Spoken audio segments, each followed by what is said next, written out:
Nah sekarang itu teman-teman nggak perlu khawatir kalau kehilangan handphone. Misalnya teman-teman nih handphonenya jatuh, hilang atau feeling diambil orang, teman-teman tinggal cek di Google Chrome aja teman-teman, di mana letak handphone teman-teman. Klik aja di Google Chrome, di pencarian sini tulis Find My Device ini teman-teman, yang ini ya, yang paling atas. Klik, kita akan coba lacak di manakah posisi handphone teman-teman berada.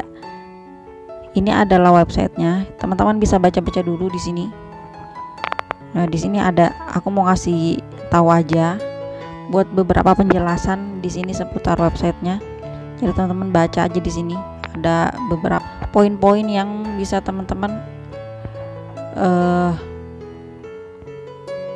cari penjelasannya ya.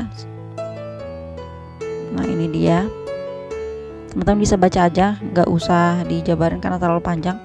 Nah kita back. Nah kemudian ini adalah tampilan perangkat aku, bisa kita klik yang terima atau kita klik yang terima. Oke. Nah kemudian di sini teman-teman nanti akan kelacak jenis handphonenya, letak handphone kita di mana, bahkan detail sampai terakhir dilihat gitu. Terus di sini juga ada presentasi persenan dari baterainya pun di sini ada ya. Nah bahkan sampai ke alamat peta itu sendiri. Jenis handphone yang kita cari kita masukkan di sini, bagian di search pencarian sini ya. Nah kemudian di sini ada beberapa poin juga. Misalnya handphonenya dalam keadaan hidup gitu, masih hidup nih, baru-baru aja teman-teman ngeh, oh ternyata hilang nih. Misalnya orangnya masih mengaktifkan handphonenya, teman-teman cek di bagian putar suara. Nah di sini teman-teman bisa dengerin dulu. Nah ini tuh bunyi ya, kalau dalam keadaan handphonenya teman-teman itu masih on. Teman-teman dengerin, ini tuh masih berdering ya, akan ada suara. Misalnya jatuh di sekitar situ pasti masih ada suaranya. Misalnya lupa nih naruh di mana ya kan, misalnya nggak hilang cuma lupa naruh di mana, tuh pasti kedengeran kalau masih hidup.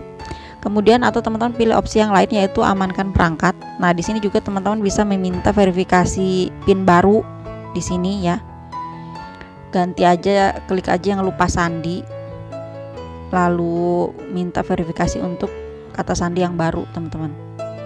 Kemudian opsi yang ketiga adalah hapus perangkat. Teman-teman bisa hapus perangkatnya sekalian, jadi orangnya nggak bisa menggunakan email yang teman-teman pasang di handphone yang hilang itu. Oke, kalau teman-teman sudah selesai semua, teman-teman tinggal cek di bagian petanya sini, lokasi terakhirnya atau posisi handphone teman-teman berada di mana. Di sini teman-teman bisa cek sendiri, detail banget di sini posisinya. Teman-teman bisa zoom juga. Nah ini dia. Jadi sekarang nggak perlu khawatir kalau handphonenya jatuh, hilang atau lupa taruh di mana, cek aja di sini. Oke, simple. Klik aja di Find My Device. Oke.